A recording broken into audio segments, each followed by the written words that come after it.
What up, my freaks? RuinousInsight here with part 20 of my Total Warhammer II modded Count Noctilus campaign. So as we saw last time, as the Sacred Pools, or the Guardians of the Living Pools, the faction that was here foolishly declared war on us, and then were instantly essentially destroyed by Noctilus, who won in a very, very close battle, wherein we lost a whole 1% of our army, 14 units dead out of 1,400. It was, down to the wire there for a second. Otherwise, Noctilus is now good. He is moving away out of Lustria finally and going back to reaving and plundering and whatever it is that he does throughout the seas. We are heading to Sartosa as fast as possible. In addition to that, we are keeping up with our tech now and are getting all of these great upgrades. So we do have another like 12 turns or so getting all these up and running. But after that, all of our armies will be considerably stronger. Now, at the end of last episode, we ended off with a siege of the Chamber of Visions, wherein Gorok stands with a full stack, plus Lord Croak, plus the garrison of the Chamber of Visions. We are obviously going to make this a nice cinematic battle as we've been waiting for it, and without further ado, let's get to it. Actually, no, there will be some ado, and the some ado that I'm referring to is the fact that this is the 20th episode, and thus a multiple of 5 episode in the series, and that's where I like to remind you guys to drop those likes and comments if you've been enjoying this particular Let's Play, yada yada yada, whatever I usually say, as that determines the length of the episodes and how often they are posted as well, you know by now. Now, Luther, you have extra ammunition and reload. We probably do want the Scarecrow banner. The only problem is you will never catch the Pterodon Riders. You are way too slow. 110, oh wait, what? 110? Oh, you are actually a lot faster than I thought you were. If only, yeah, see, the Scarecrow banner. I've always hated this banner. It's always been kind of useless, but now that I think about it, you know how you could make this banner a lot more useful? If you gave it a reduction to enemy speed, not leadership. So like give it to like a minus 20% speed to enemy flying units. Suddenly, this is a lot more useful than the minus 10 leadership. Although I guess for this particular battle, we are going to give you the Scarecrow banner. We're going to try to maybe catch some of them. We'll see. And then I guess we'll give the whole banner of militia to one of the mortars. We could also give it to one of these guys. Reload time reduction will buff up their power. We'll see. I'll try with the mortar for now. Anyway, this is going to be a cinematic battle, so let's get right to it. Another duel between Gorok and Luther Harkon. This is round 2.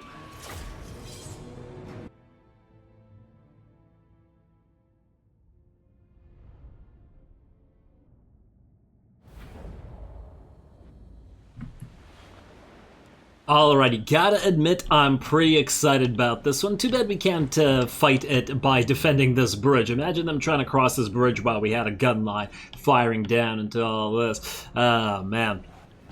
Alrighty, so the enemy battle line, they have a lot of stuff, and we are going to have to be a lot more careful than we've generally been when having a Noctilus do things. They also have a lot more units than we do, and they can definitely make use of all these side little forests that are around us. Now, our setup is pretty simple. We have the gun line in the back, our 4 units of gunnery mobs with handguns who are going to be firing down as they do have a hill formation, similar to last episode's fight with Noctilus, and same thing with the mortars all the way up here. Then we have the second line, the boarding crew, who are going to be shooting through any gaps here left by the pirate deckhands mob, who have decent stats with a 42 melee defense because Noctilus buffs them up pretty considerably, and are going to hold the line as long as they can while we dish out the damage to the enemy. Now, we did send out Mr. Noctilus and have him attack the Fire Leech Bolas pretty much right away here.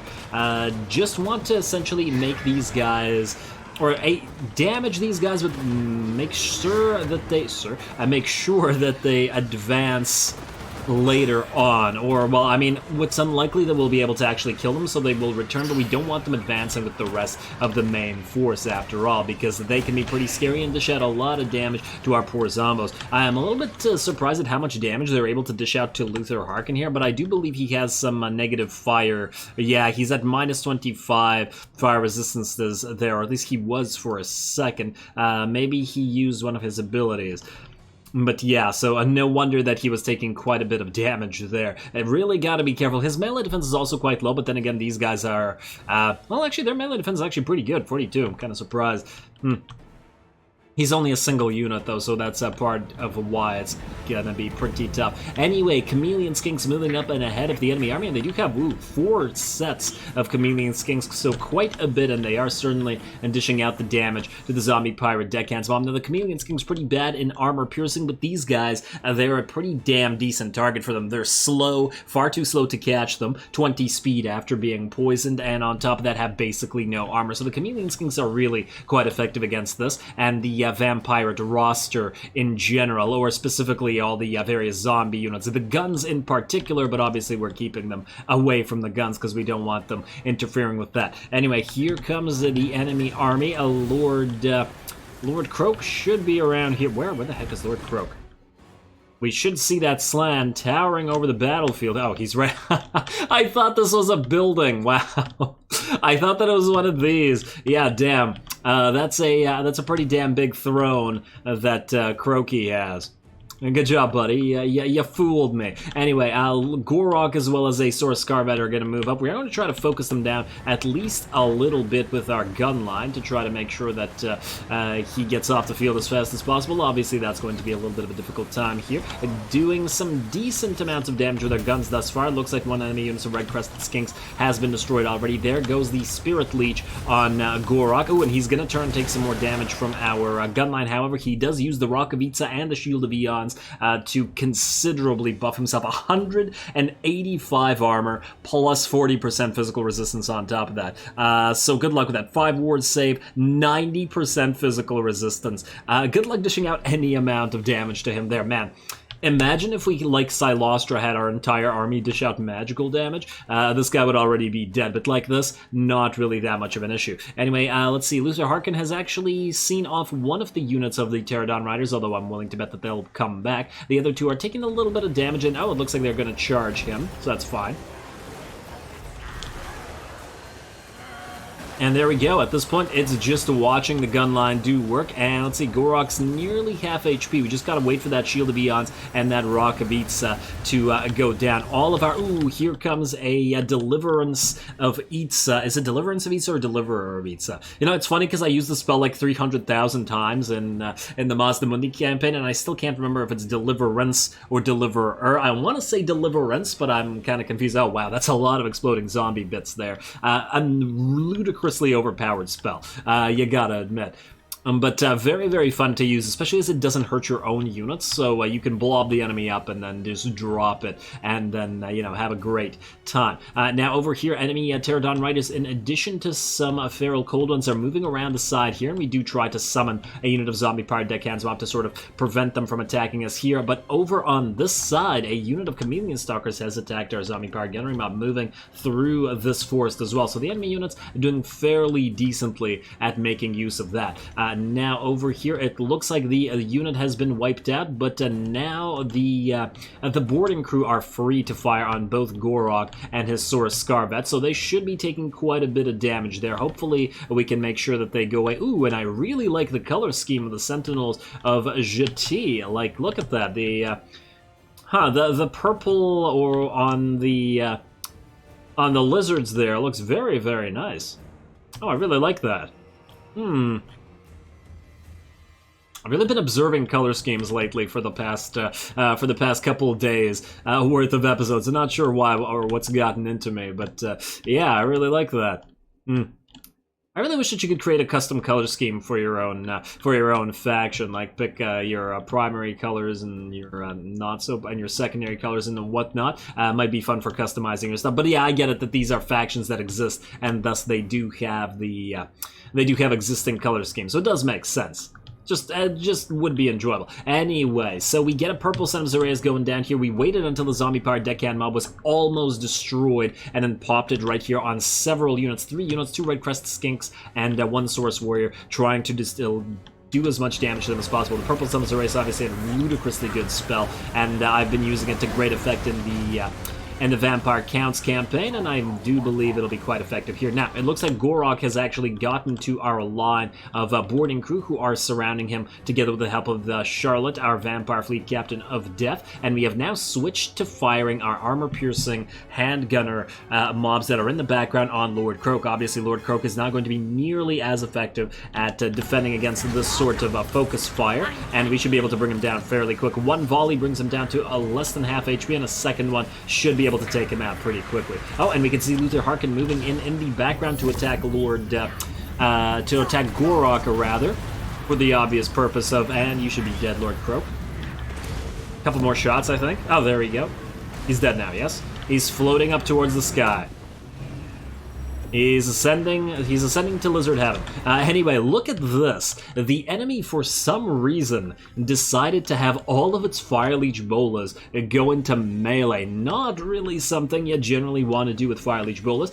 They do keep Gorok alive a little bit longer. I think what happened here was Luther Harkon was attacking them, and then he immediately went after Gorok as soon as he was trapped in this giant pile of boarding crew. And then these guys sort of interrupted him by surrounding him. Very interesting move by the AI.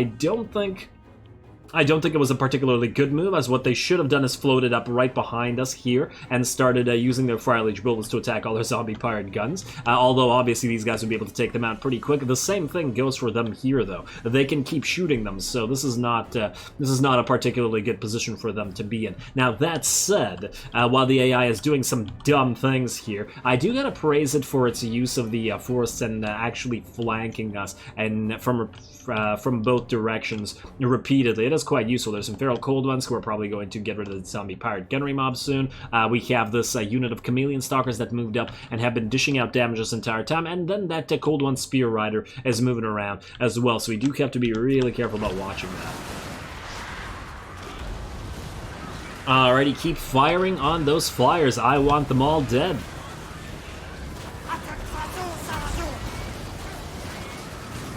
Alright, and we can see those cav units moving up this hill and getting ready to attack. Oh no, they're gonna move back down the hill, but they were still doing this. Oh, they went up and then they charged this boarding crew unit in the back, I guess, or in the sides actually, while they were firing on those units that were fighting there. So not too bad of a use. Now Luther Harkon appears to have finally managed to kill. Well, finally, it took a few seconds, but yeah, he managed to kill Gorok in the press there, and on top of the summon of the rotting Prometheans, which really helped out. A lot of the enemy army also seems to be wanting to back off. Some of the Chameleon Skinks are also running away from the rotting Prometheans. I did send them in for the express purpose of them forcing the enemy army away and opening up some distance, essentially, because most of this army should be coming back. They're not going to rout for good, not yet. Even though Lord Croak and Gorok are dead, they still have plenty of units, and there haven't been, I don't think, enough army losses for them to completely rout. And there we go, they are still attacking. This flank is certainly something to be worried about. Now the boarding crews are starting to take quite a little bit of damage, and there we go, the Cold One Spear Riders moving back up the hill, and see, as I said, the enemy army is coming back.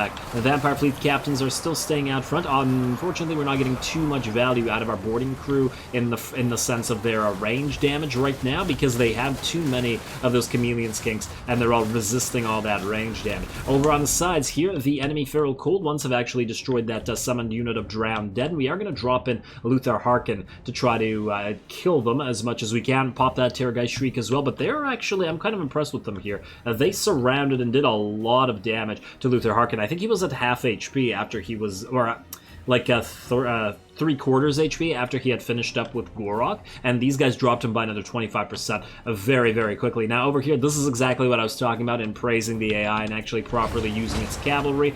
They are going to come out of this forest once again and charge our mortars. Not much we can do about that, unfortunately.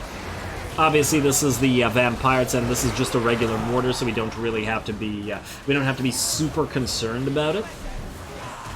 I.e., it's not a major loss, but still quite annoying. This unit is absolutely going to get killed here. We do try to move in some boarding crew to fight these guys and take them out, but unfortunately, it's not going to be quite enough. Now, the enemy army is moving back in. As you can see, a lot of them are coming back, but once again, we summon another unit of Rotting Prometheans and send it right back at them.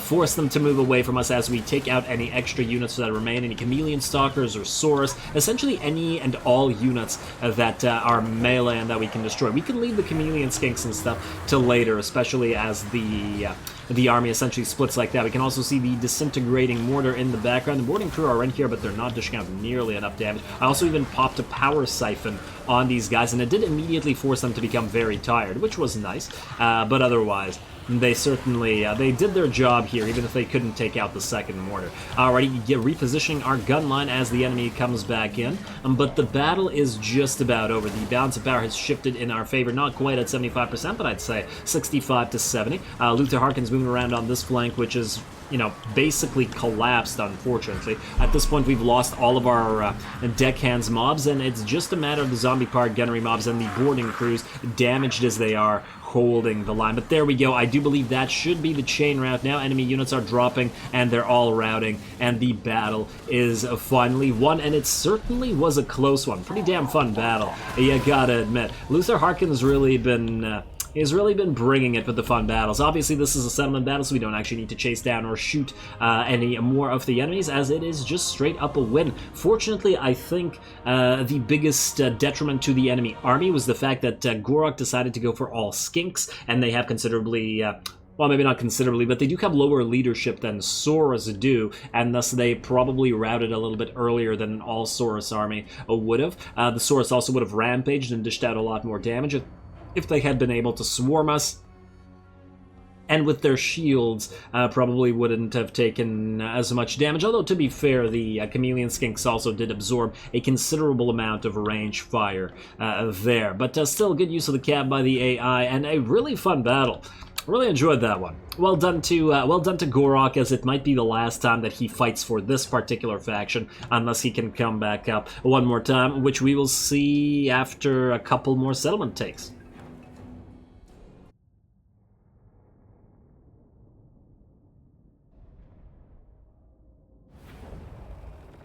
It was never in doubt. Alrighty, there we go. Another Pyrrhic victory, but yet another victory against Gorok. You gotta admit that Luther Harkon has had some of the best battles, and I'd say the majority of the best battles in this campaign so far, and not so much by virtue of the performance of his army, but rather the fact that his fights have been very difficult. They've actually felt like we had to earn them, whereas in Noctilus, after about 30 turns, nothing really could stand against him anymore, so you bring Noctilus and it's essentially an insta-win, whereas Luther Harkon still really has to work for it, which really also feels pretty much right on the money for Luther Harkon. Anyway, still did a great job there defeating all those units, but we did lose one of our mortars. Oh well, not a big deal. These are fairly cheap to get, and we should be able to resurrect one right here, I would think. A lot of enemy units died, so that's like 3,500, a little bit more. For a battle marker, should be pretty good. Alright, so we'll occupy this. We will need to... Hey! Oh, defeat Gorok gives you -5 for all units? Oh, nice. Wait, we got that... Wait. Oh, I guess Noctilus defeated him previously then. I want to double check this. Do we have this? Architect, movable mountain. Yes, we do. Okay. Oh man. Well, Silostra's not going to get it unless he goes to Hexawaddle or maybe even Krog-Gar. Although I doubt we'd ever get to Krog-Gar. But still, damn nice job, Luther Harkon. Damn nice job. We could upgrade your steel anchor, but honestly, it's probably not all that necessary. I'd rather just keep upgrading these things. Get more infamy growing per turn. We can also. Ooh, wait. First of all, resurrection. Damn, we can't get a mortar in here? Really? I guess we'll have to wait for a few turns. Well, let's get the 3 zombie-powered deckhand mobs, and I guess a unit of gunnery mobs, and hope by next turn we'll get another one of these. We cannot bring the Tide of Skjold back, but 3 turns is not that long to wait, so I'm reasonably happy with that. Now, Chamber Visions. We are going to immediately build an alchemy workshop here, and then I guess a tree and noose. Nothing else is really... Whoa, whoa, whoa. We don't have a special building now. It's just the It's just the other guys. Alright, fine. We will need to build a meat market here as well, but tree and noose for now. We should try to quickly take Sentinels of Jati and Golden Colossus so that we don't have to worry about all this anymore and can just move northward and sort of link up with the Hunts Marshal, who still doesn't like us very much. Wow, Strength rank 3. Go figure. Really never seen him get this strong. Strength rank 3 in the world. The Hunts Marshal's expedition. That's pretty crazy. Alrighty, let's see what else we have here. Vampire Coast, no, nothing to build here. Aha, Marks of the Old Ones. I do still want to get this. Ooh, the expense is pretty great, but not great in a good way, you know what I mean. We'll go for a slave pit and then upgrade that to a meat market. Everything else I believe is not buildable, and I don't believe we need to move anybody because we did that last episode. Wendy, you do need an upgrade for yourself though. Might as well get Retinue Quartermaster. Doesn't really matter what you get at this point in the game because you're never going to join an army, especially as you have Devious, so it would be pointless to do so anyway. Silostra, you're good. We are going to end the turn in a second. I'm just double checking that I haven't forgotten anything. Ooh, you know, we should double check that there isn't a piece of 8 near Silostra. Well, the Stone of Schwarzhofen is actually fairly close, and it is the Blood Reaver deck guard, which we were... Oh wait, Blood Reaver deck guard. Oh, man. Okay, well, we gotta give that to Noctilus. I was originally gonna give that to Luther Harkon, as he's gonna be our buffer of a depth guard, but this is literally a depth guard unit for Noctilus, so yeah. Alright, fine, we'll do that. We'll give that a read once we actually get them in / fight for them. Now, let's end the turn. Let's see if anything interesting happens here, and then hopefully we can resurrect or erase some dead. Can we build anybody? Yes, we can. Oh, right, you have... you still can't build mortars, can you? Damn it. Global recruitment, yeah, it's 2 turns, and we're not going to spend 2 turns waiting here. You could get more boarding crew. You know what? If this didn't take 2 turns, I would build them right now, but I guess we'll just get a couple more units of zombie pirate deckhands. In fact, we probably didn't actually need you. We're probably... Nah, we'll just replace you with the mortar when we get you. Yeah, alright. I'm fine with that. Really do want to get some of those Death Guard in there, but though. Anyway, let's end the turn. Let's proceed. I'm hoping I didn't forget anything. Damn, that was a fun battle, though. Gotta thank Gorok for at least showing up and giving us fun battles, even though he didn't achieve too much in that particular battle himself. Grimgor has been destroyed. Ooh, looks like the dwarves are doing pretty good up there. Damn. Well done. And that's also kind of interesting, just compared to the Vlad campaign, as I feel like the dwarfs were winning, or rather the orcs were winning before we sort of destroyed the dwarfs for them, so I find that interesting in particular. Already hung Warband. 1,000 Maws, Mathland Scheme, Technology Researched, yes. Aminar attacks Southern Straits of the Great Ocean, don't matter for us. Right now, hey, another Architect for Luther Harkon, which is swell. Wait, can you get any items? You don't need this. You know what? Ranger Standard. Let's see, you have 2 whole banners of Militia. I was just thinking, what if we put this on you? But honestly, 10% speed isn't really all that worth it. And you don't need Strider, because you're already a flyer. Boring. Alas. Okay. So several things we want to do here. First of all, I pressed on the wrong thing there. I want you to resurrect... still can't get a mortar. Okay, that's fine. That's fine. What do we have? What do you have in terms of defenses at the Sentinels? I don't know what defenses are. Let's move here and attack the Sentinels. And what do we have here? Close victory. Do we need to fight this? It looks like we won't lose. And oh, Nakai's here as well. That's adorable. Yeah, no, we're going to auto-resolve this. I feel like this is going to be such an easier fight compared to the last one. There's probably no need to physically do this. So let's just do that. Yeah, see what I mean? Our range units would have destroyed them, so who cares? Occupy that. Ooh. Tempting, but no. Alright, and we got defeated Nakai Anya as well. Yeah, damn, Luther Harkon's getting, he's getting pretty big. 63 melee defense. Very nice. Very nice, and he's now defeated a bunch of these lizard lords. And we haven't even started on his fighty line either. Now you have all hands away. I did want to get ensorcelled weapons for your zombie rotting Promethean's gunnery mob. It's such a long freaking name every time. Let's get you ensorcelled weapons and then we'll start moving through your main line, I think, or your fighty line rather. Although, you know what, you could probably use the fire resistance thing, but then again, we got a lot to go through here, so maybe we'll hold off. Now, you two, you leveled up as well. You are already buffing everybody who's in this army. You could go through this. I do want to max out Wind of Death and Drown Dead, though. Oh, you know what? Let's max out Retinue Valet first. It's pretty important. And honestly, Retinue Physician is also going to be really helpful in this army, so let's put a pin in that, I guess. You, Armory of the Soulless, great, but probably not needed here. Let's get this. So let's get the let's get one of these plunder piles. Let's get a tree and noose, and then we've got other stuff to build here. You'll auto-resolve the Golden Colossus next turn. Let's build you your Gaff Launcher, and I guess that's it for now.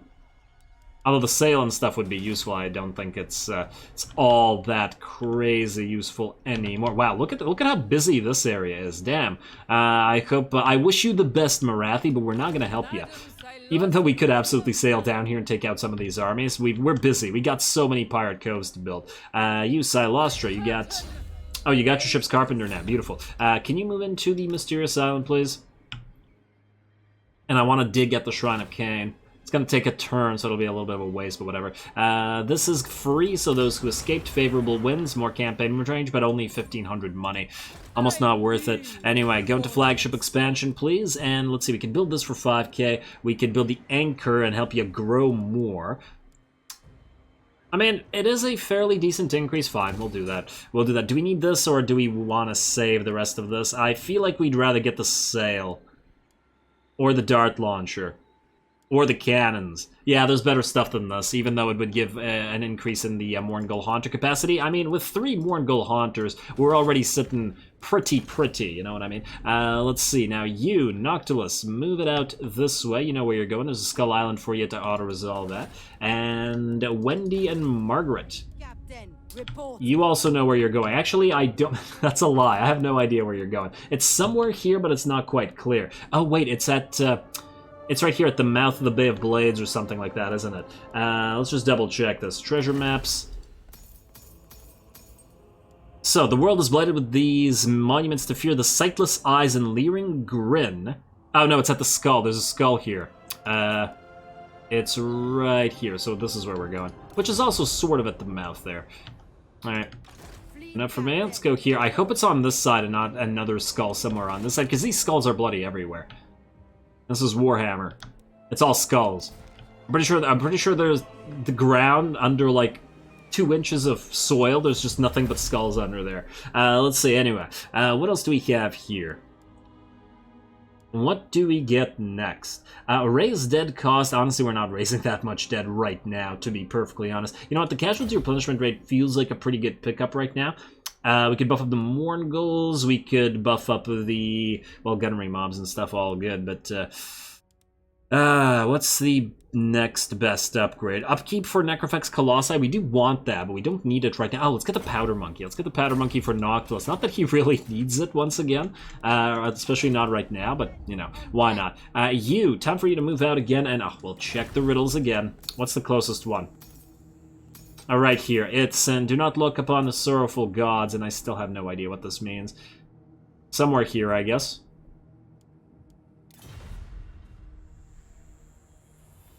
Because the other one had nothing to do with a river, and I'm not even seeing any rivers here.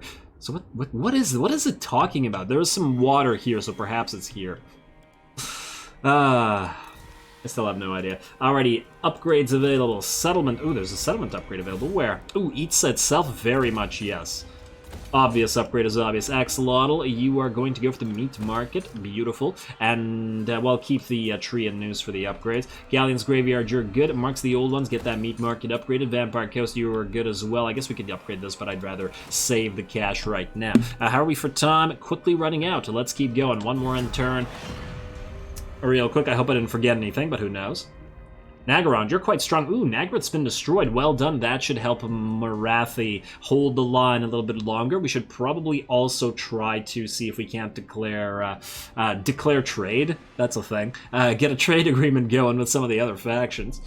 Some of the other Dark Elves should be a little bit more willing to trade with us, as we've been annoying the High Elves for a while now. Man, it feels so weird to have a faction where we don't need to constantly steal tech from everybody. Very, very odd. Alrighty. Let's see. Also, I forgot to make the joke. Hung Warband, are you guys followers of Slanesh? Anyway, income from Smuggler's Cove buildings. Oh, that's lovely. That's very lovely. Definitely accept the offer. For 15 turns, we're at 97.36. I'll give this a quick read. Our rival bandit pirates have requested access to some of our coves and are willing to pay for it. Should we allow them to shelter in our territory, or kill them and liberate the loot they're currently carrying? So 97 up to... 400, not that much to be honest. All good. Sword of Cain claimed, but that's for Noctilus. We're not going to take it away and give it to Silostra. Sorry, Silostra. This is a Noctilus campaign, not a U campaign. Let's get... Public Order +2, that's not bad. I'm actually surprised I didn't get that earlier. That's also my bad. Golden Colossus, let's get you up. Can we resurrect? No, we cannot. This should be easy, and then we'll move right up to the Pillars of the Unseen Constellations, where no doubt Gorok is probably building a new army. I'll resolve this real quick. There you go. Occupied as well. Nice. And the desert. Wait, this is... Wahwan Desert? This is not a desert. This is not a desert game. Maybe it was a desert at some point. And the lizards, you know, made it not so deserty. Anyway, let's get you with a slave pit, Golden Colossus, and let's get you a... what increases slave pitting money? This is ports. And this is also public order, which I feel like we probably need. This is income. Oh, this is also adjacent regions. We need to build these everywhere, back alleys. So yeah, gotta remember that one. Untax this for now while the public order is problematic. We'll switch it up as we go. Let's see, now what else? Camp Noctilus. Almost to the Skull Island. Get back out to sea, buddy. Back out to sea. I'm just double checking that there isn't another Skull Island on the way here. There are a few islands that we'll pick up on the way to Sartosa, but no, none of the Skull variety. Silostra.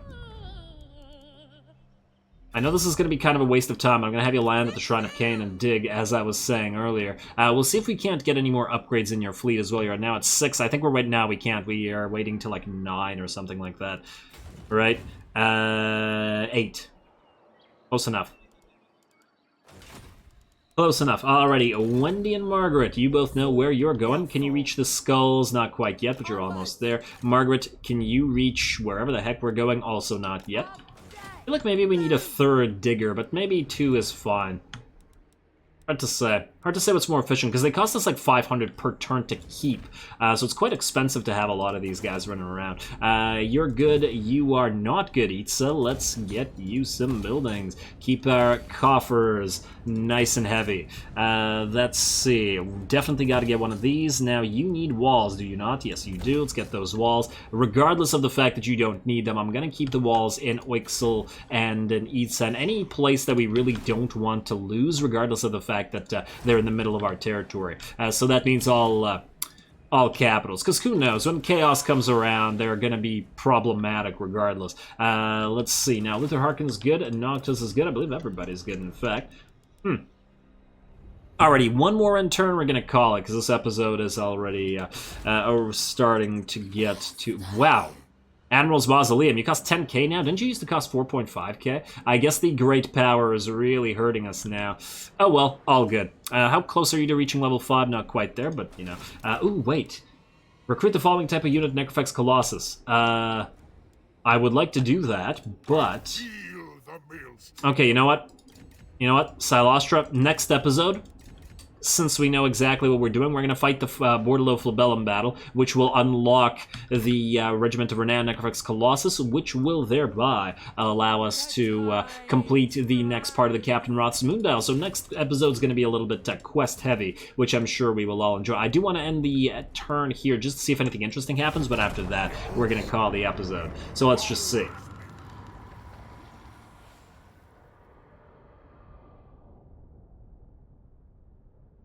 Alright, Cult of Pleasure, looks good.